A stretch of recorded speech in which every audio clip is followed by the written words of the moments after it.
What's up, everyone? I want to talk today again about Paladins.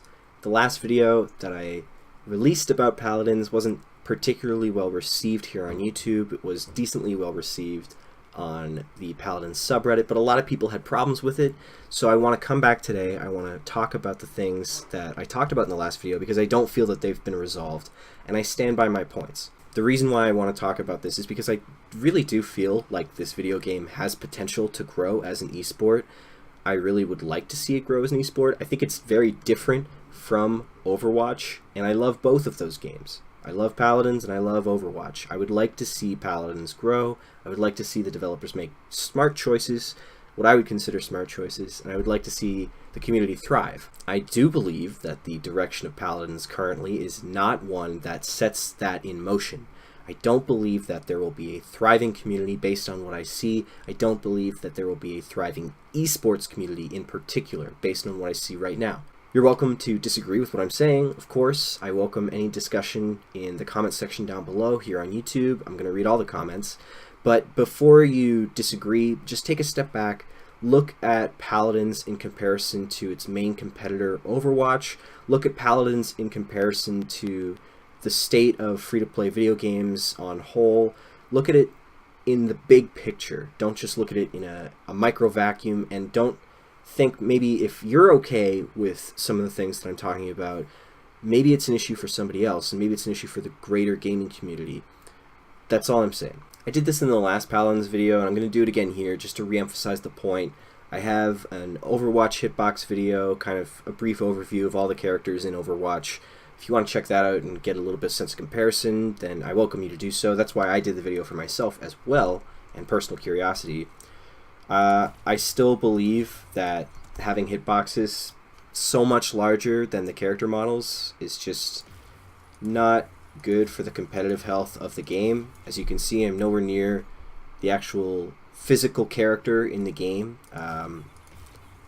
It just doesn't seem to make sense to me.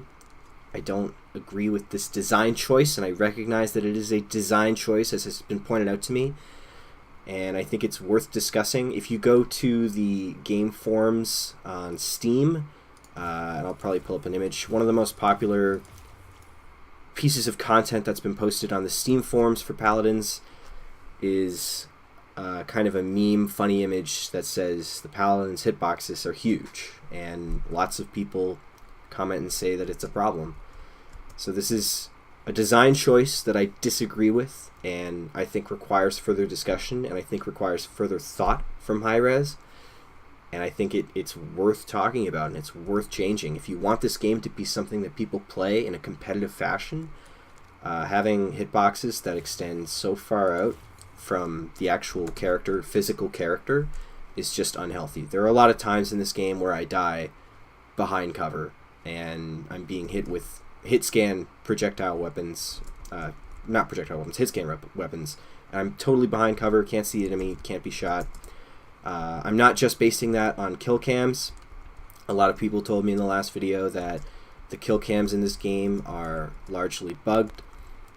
Okay, that's fine. I'm not just basing this on kill cams though. And even if 90% of the kill cams are bugged, and I'm not actually behind cover when I die in those particular shots, that's still 10% where I have gotten myself out of the line of fire and I'm still dying.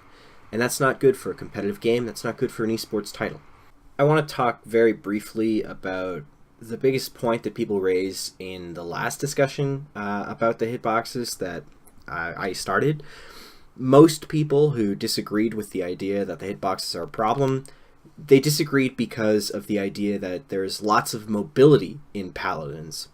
And I find that very questionable. I think that if you have the design philosophy of having lots of mobility in a game, in an FPS, it's odd to compensate for that mobility by making your characters easier to hit. Like, the idea of high mobility characters, to me, is one that would enable very skilled characters to dodge shots, to, run circles around their opponent and never be hit.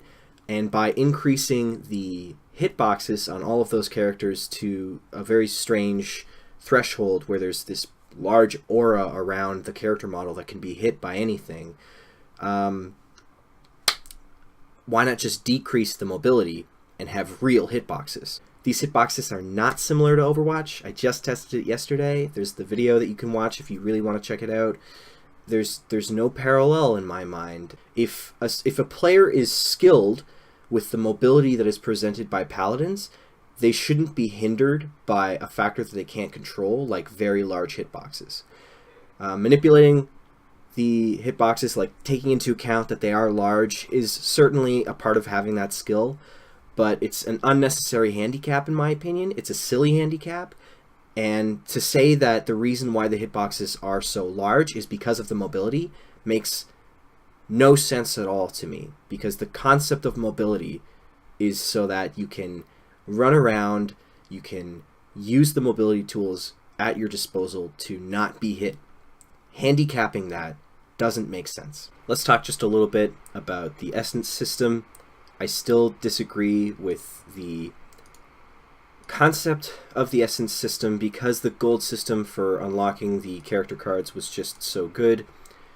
We have these, every character has 3 like big cards to unlock now that do pretty tremendous things to the way that they're played. I think that having these cards unlocked with a separate currency from gold and having that currency only available through RNG chests, I really do think that that's an issue. I know that they changed the way that it was given out. I know that it's a better system now than it was originally when it was first implemented. But being a better system does not make it a good system. It just means that it's better than it was. These are the skin options that are available for this particular character. She's kind of new. You have the default, and then you have some recolors that are very, small, and then you have some that are available only in chests that you can't buy for your gold. Some of these you can buy for gold or crystals, like you see here. And each kind of body part has a different loadout. The weapons have a different loadout, like head, kind of costume, weapon, emote. You go down through the list, and I don't have a problem with the skins being broken up into different categories, like head, chest, weapon. I think that's fine. I don't even have a problem with the recolors. Like, the only thing that's changing is the little barrette in this character's hair, and this is pretty common throughout a lot of characters. I think any character that I click on, see, you just get a basic recolor, really, and I think that that's really fine when you're talking about skins that you can buy for free. I think that's totally acceptable, and I think that's good. Even I think that's a good choice from hi-rez. What I don't like is skins that are only available through chests and RNG. Some of the more robust skins that I would call like real skins, comparing them to skins that you'd see in other games, they're premium, but they're only available through chests. Like you see here, this is the Colossal chest. There are 85 items in total in this chest, and there are lots of full skin loadouts that you can get through this chest, but they're the only way that you can get them is if you pay the money and have good luck, or if you just pay enough money that you unlock everything so that you have to get the things that you are aiming for. If you look at another game like League of Legends or Dota, or like name another free-to-play game that has skins, a lot of what you'd see, like these loadouts that are split into 3 separate RNG chances to unlock, those would just be available to you for a set price.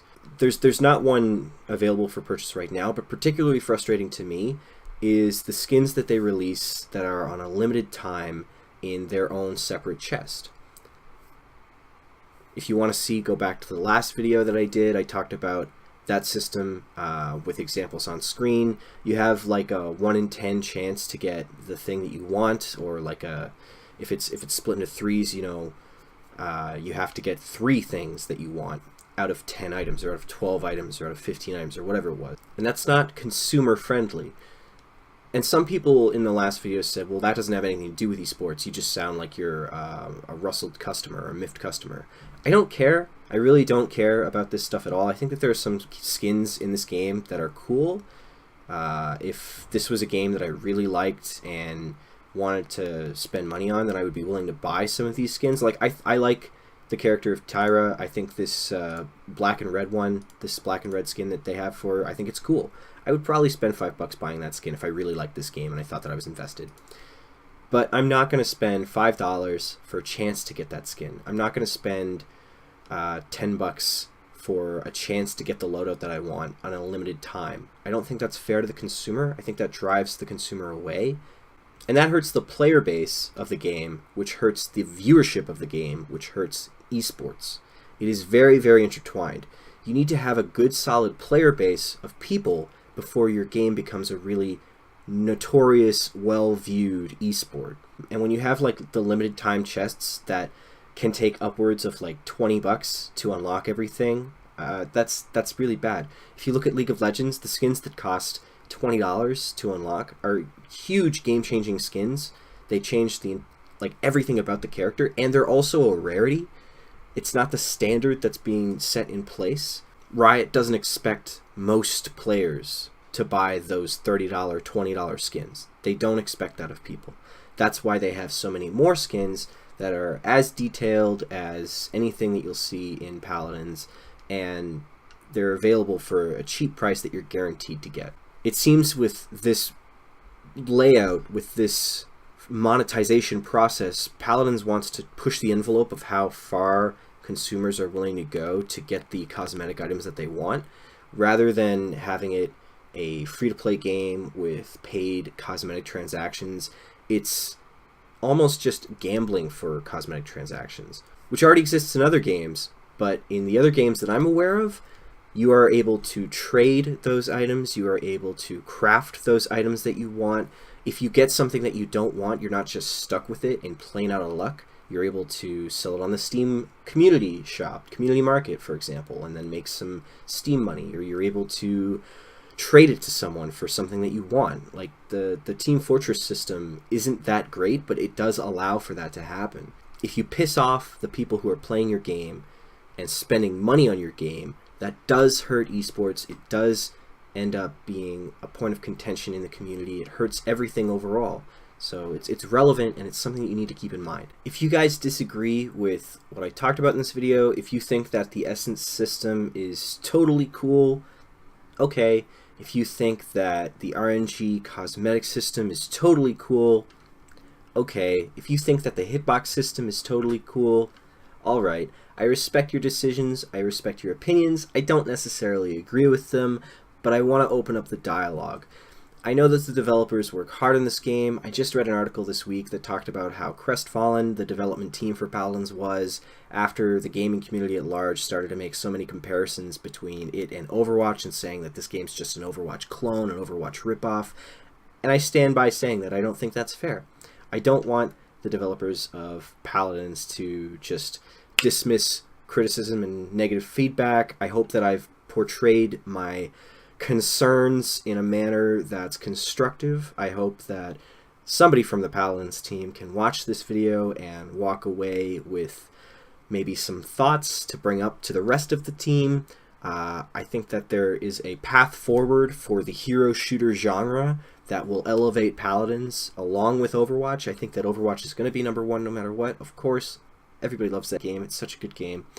But Paladins can be a good game too. It's a good game right now. It can be an amazing game, I think. It can be a Dota to a League of Legends. I really believe that. I've said it before and I'm saying it again right now. Thank you for watching the video. If you would like to see more content like this, if you would like to see more Paladins content, you should follow me on Twitter, Twitch, and YouTube. If you like to see Paladins content in particular, then send me a message, because I'm not entirely sure that it's worthwhile for me to do, but hit me up. We'll see what happens. Thank you so much, guys. Thank you for watching. I am Cyan. Goodbye.